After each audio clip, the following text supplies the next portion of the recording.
Bermuda ত্ৰিভুজৰ ৰহস্য আৰু বাস্তৱ এই বিষয়ে ক'বলৈ ওলাইছোঁ। বাৰ্মুডা ত্ৰিভুজ হৈছে উত্তৰ আটলাণ্টিক মহাসাগৰৰ এক অনিৰ্ধাৰিত অঞ্চল, যাক শয়তানৰ ত্ৰিভুজ বুলিও কোৱা হয়। এই অঞ্চলত বহু বিমান আৰু জাহাজ ৰহস্যজনকভাৱে নোহোৱা হোৱা বুলি বহুদিন ধৰি প্ৰবাদ চলি আহিছে। সাধাৰণতে ইয়াৰ তিনিটা শীৰ্ষবিন্দু ধৰা হয়: ফ্লৰিডাৰ মায়ামি, পুৱেৰ্টো ৰিকোৰ ছান হুৱান আৰু মধ্য আটলাণ্টিকৰ বাৰ্মুডা দ্বীপ। 1950 চনত প্ৰথমবাৰৰ বাবে সংবাদত ইয়াৰ উল্লেখ পোৱা যায় আৰু 1945 চনৰ ফ্লাইট 19 নোহোৱা হোৱাৰ পিছত ই বিশেষভাৱে বিখ্যাত হয়। তাৰ পিছত USS Cyclops, Star Tiger, Star Ariel আদি বহু ঘটনা এই ত্ৰিভুজৰ সৈতে জড়িত কৰা হয়। কিছুমানে ইয়াক লুপ্ত সভ্যতা, আটলাণ্টিছ, UFO বা বহিঃপ্ৰাণীৰ সৈতে জড়িত কৰে।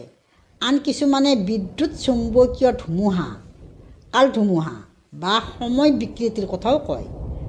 গাৰ্নন নামৰ বিমান চালকে এক বিশেষ মেঘৰ মাজেৰে উৰোতে সময় আগবাঢ়ি যোৱা অভিজ্ঞতাৰ দাবী কৰিছিল।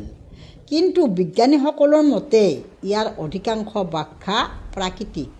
এই অঞ্চলত কম্পাছৰ দিকভ্ৰান্তি হয়। বতৰ হঠাতে ভয়ংকৰ ৰূপ লয়। গাল্ফ কোষ্ট অত্যন্ত খৰস্ৰোতা হয়।